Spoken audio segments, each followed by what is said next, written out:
Welcome to the Threefold Real Estate Investing Podcast. This is the podcast where you'll not only learn how you can achieve massive success in multifamily real estate investing, but also how you can simultaneously pursue great relationships with your family and a better walk with God. You can achieve financial freedom through real estate investing without sacrificing the relationships that mean the most to you. Now, here's your host, Lee Yoder.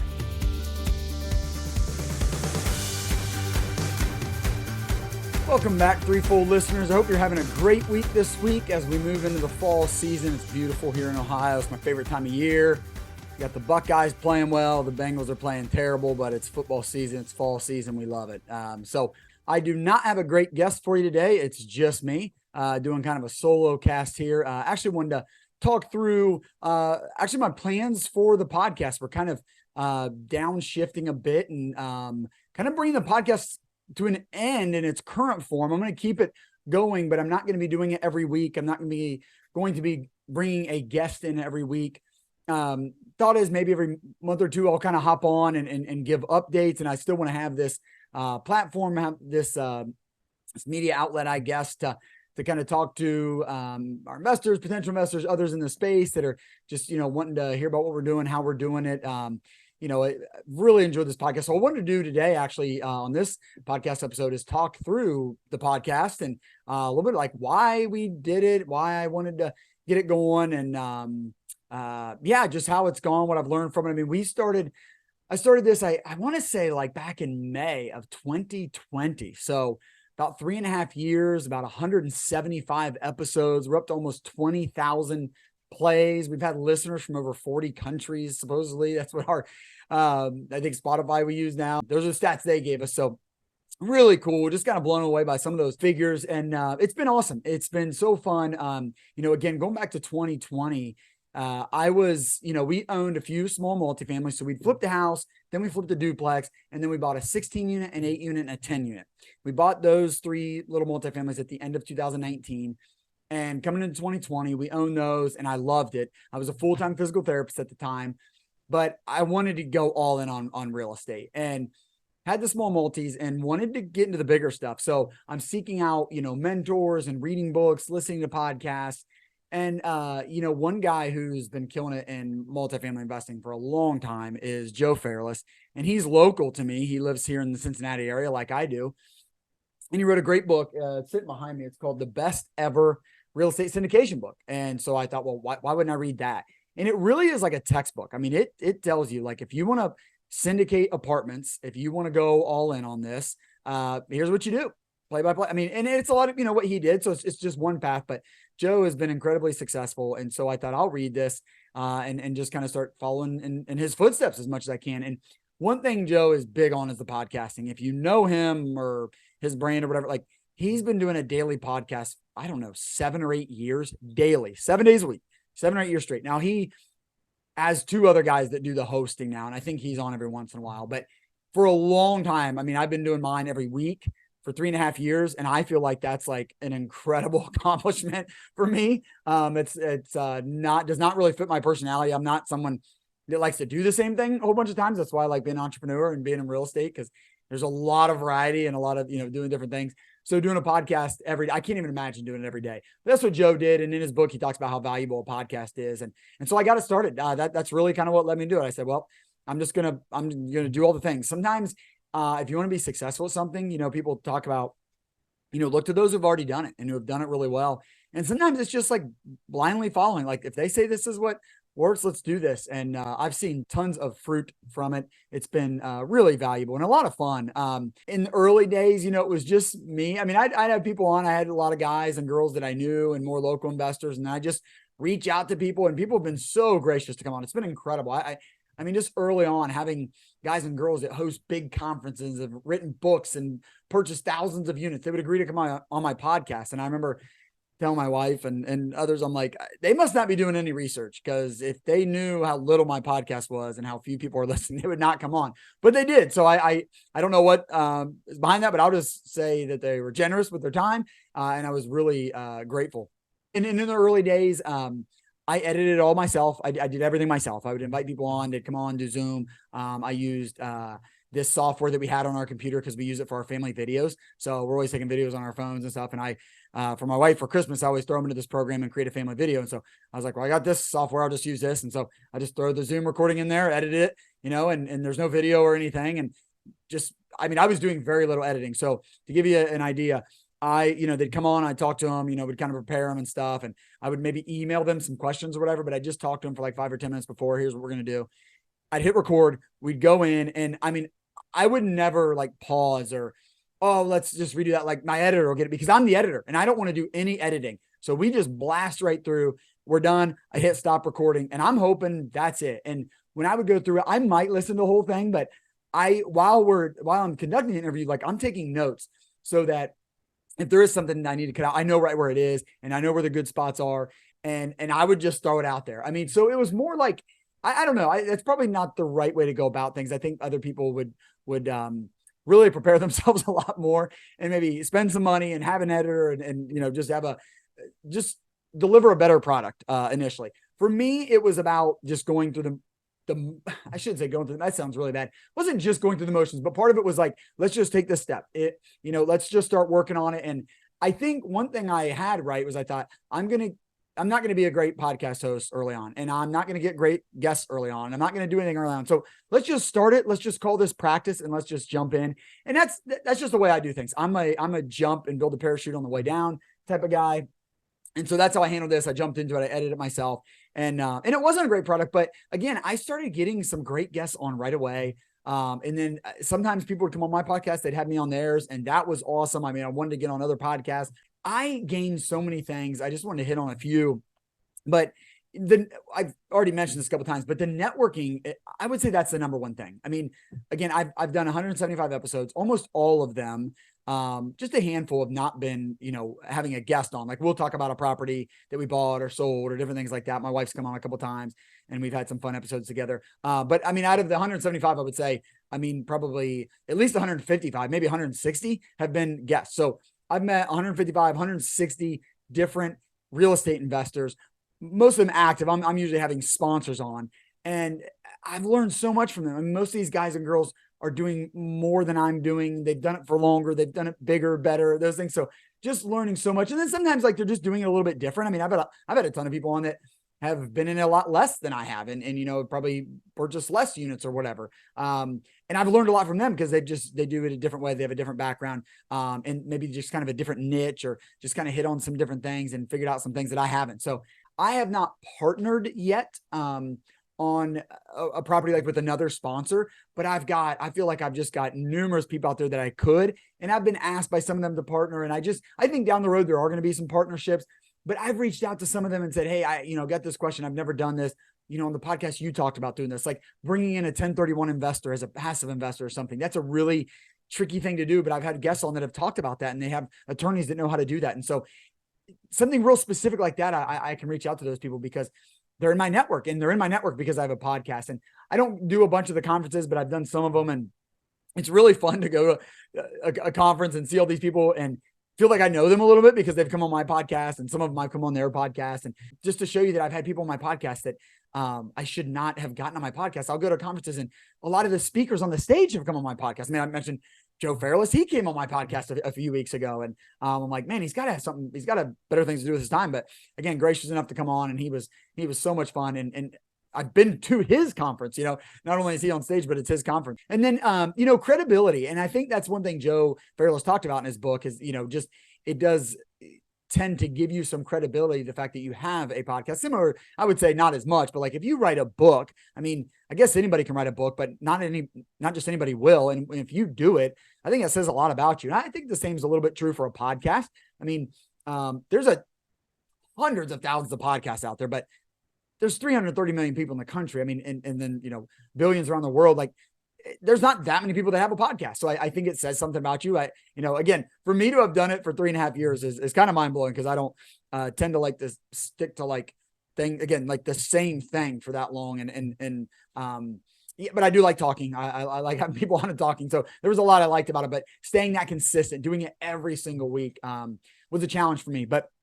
And I think that tends to give you some credibility, to stick with something. And I think a lot of our investors might see that I have a podcast and might think, oh, okay, like the guy has a podcast on the topic. He probably knows what he's talking about, but maybe I'll give it a listen. And I think when they see it and see the guests I'm having on, and see how long I've been doing it now, especially I think they, okay, this guy's all in on real estate. And then, with having some of the guests on, having a Joe Fairless on, having some of these other guys and girls on, Andrew Cushman is one of my favorites. But I mean, I'm not even gonna get into naming because there's so many people, and I would hate to think of all the people I'd leave out, but there's so many big ones.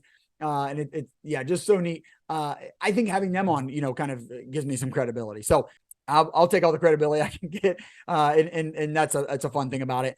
And I think with people that come on, again, whether it's people just trying to learn, trying to get into the space, or maybe some of our, maybe some potential investors that are checking us out, it allows me to show the knowledge that I have and kind of what we're doing and share that. And I really enjoy that. I enjoy doing that for people that might want to partner with us as passive investors, but I really enjoy doing that with people that might want to get into it themselves. And I think people that come to our podcast, like, they're probably wondering which one they want to do.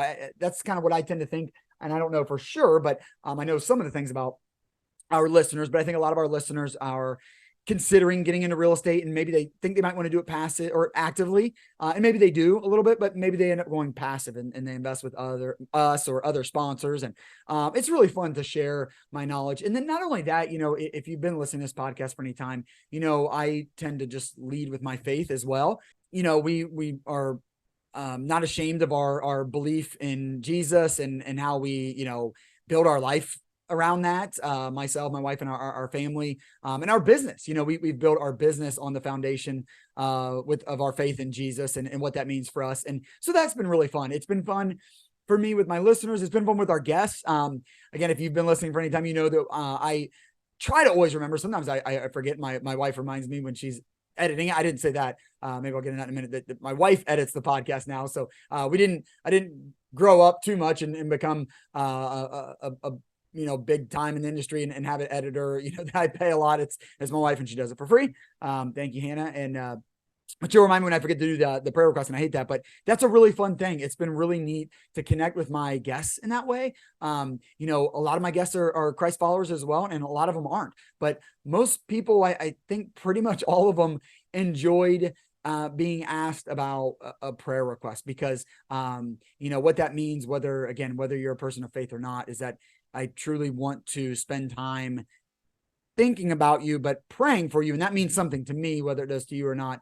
But to me, it means I'm doing what I can, the little that I can, to try to improve your life and help you get through a difficult time, maybe. And then, even when you're just talking with someone, of course, and they get to share a difficult time that they're going through, or maybe it's a praise, but you get to connect on that level, and it feels good to connect on that level. So that's been really neat to lead with the faith, with the podcast, and especially for our guests, just to connect with them in that way. But I've really enjoyed leading with that. And we just decided early on, my wife and I, that's something that we want to do. Even if you are a Christian, I don't think that's something you necessarily need to do. It's not, we don't have to lead with our faith and everything. I mean, we do in our actions, right? But like, it doesn't always have to be your calling card and everything. I don't think God requires that of us by any means, but we just decided to do it, and it's been very rewarding. Yeah, it's been an amazing journey. It's been really fun. And like I said, I'm not going to bring it to an end. I want to continue doing the podcast.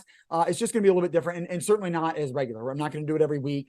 I guess I'll answer the question why.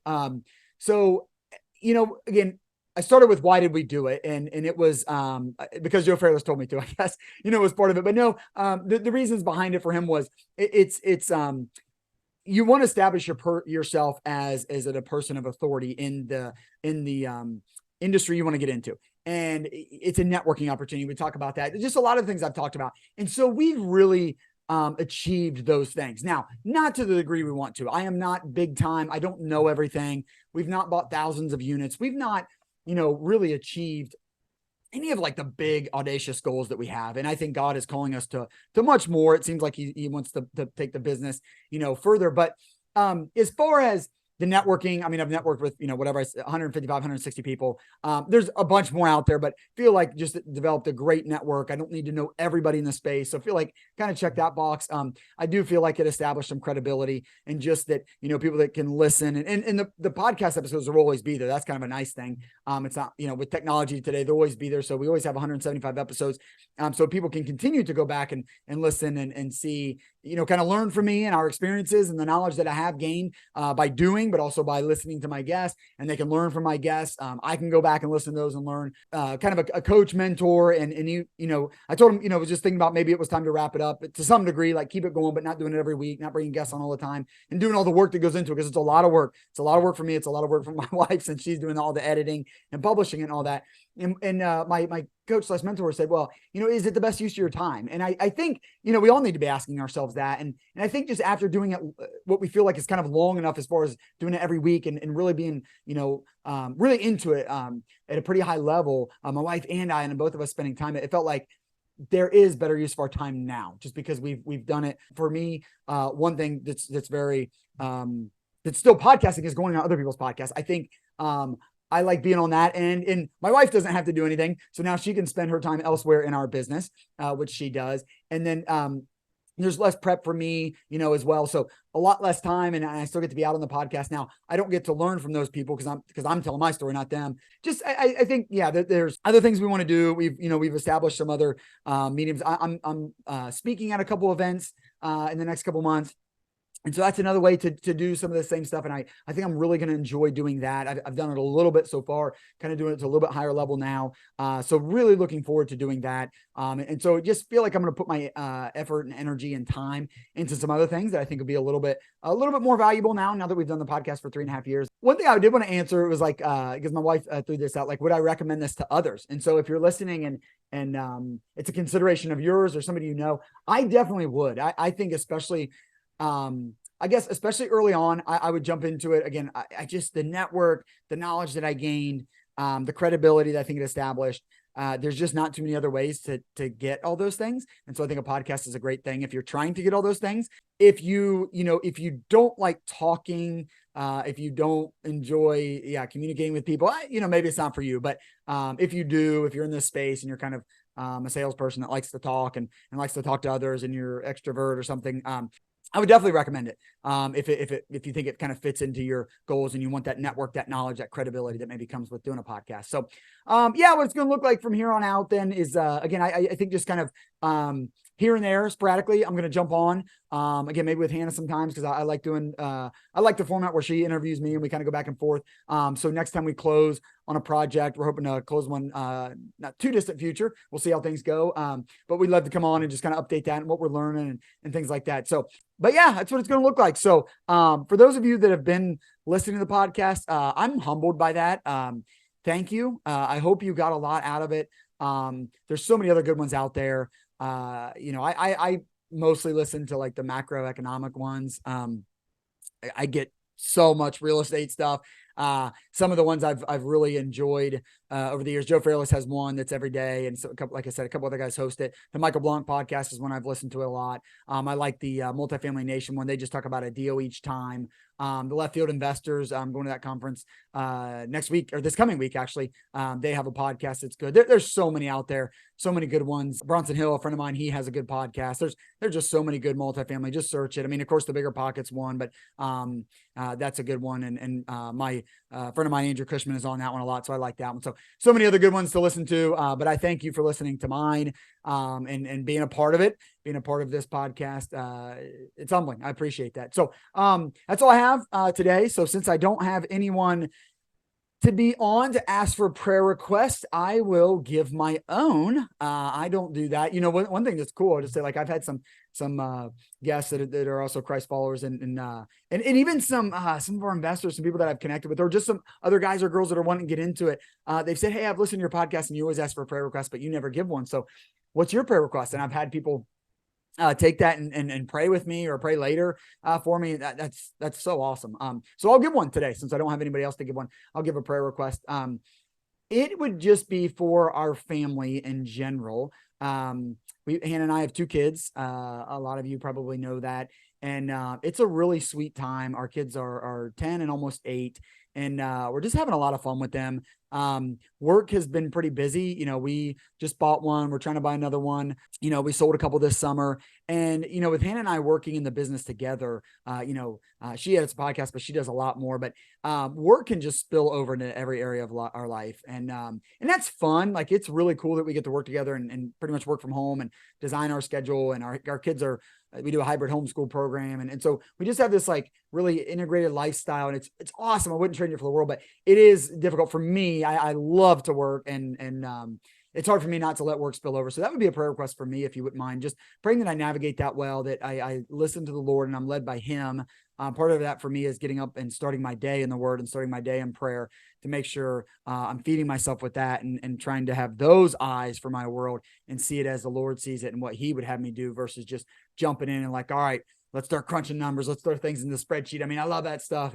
But I've just got to have the right mindset about it and see things, with an eternal view, not just like a worldly view, just trying to build this empire on earth. I mean, there's, that all falls and burns in the end. Right. So prayers around that would be awesome for me and my family. And that, again, I would be led by the Lord and not my own ambitions. That would be awesome if you could pray for that. So I'll close it out for now, not going away forever. Feel free to reach out, check out our website, threefoldrei.com. You can find everything there. You can reach out to me through there. We'll see you on the next episode. It'll come at some point, just not next week.